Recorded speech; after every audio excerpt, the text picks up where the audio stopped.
The Finance Minister, Tito Mboweni, has provided more details on the second set of tax measures aimed at assisting individuals and businesses through the COVID-19 pandemic.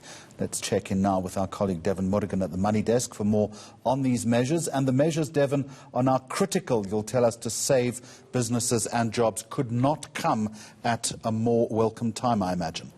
Absolutely, Jeremy. It's part of the 70 billion rand in tax interventions announced by the President earlier in the week.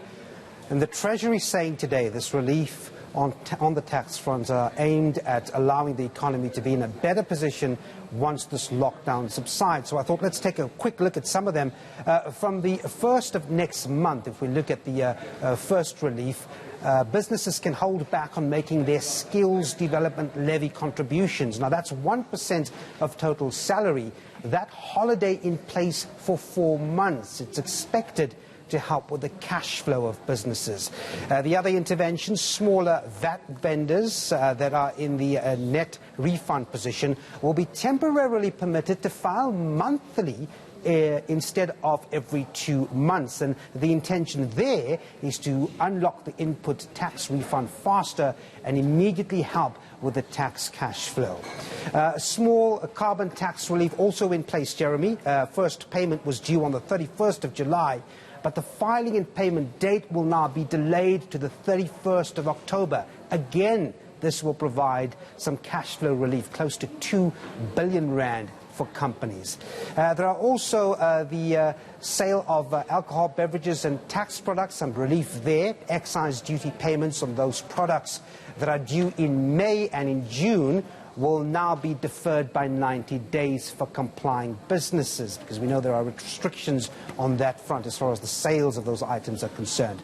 On to businesses receiving a wage subsidy for employers. This is under the employment wage incentive. Remember, the first set of tax measures provided for a wage subsidy of up to 500 rand per month for each employee that a business employs and that earns less than 6,500 rand per month. Well, that incentive now has been increased to 750 rand per month. And Jeremy, if you recall, in the February budget, the minister announced that he will broaden the corporate tax space. And this involved a few measures that would have impacted particularly on larger businesses. Well, he's postponed that move now. That broadening of the tax space and those measures on the corporate front will kick in at least by the 1st of January 2022. So that's some cash flow for businesses, Jeremy. Yeah, that February budget seems a long way or a long time ago, doesn't it? Now, the rand back above 19 rand to the US dollar, Devan, if I'm not mistaken?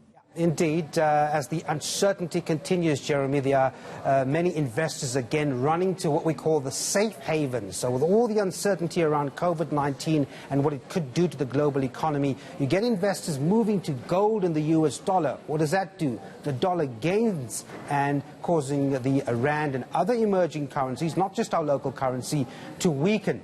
There was a massive stimulus announced locally, you'll remember, earlier in the week, and that to mitigate the impact of COVID-19. The same type of action happened in Europe, and the European Union also gaining from that. So it gave stocks both globally and locally a boost. Here's a look at what the JSE and the currency is doing at the moment.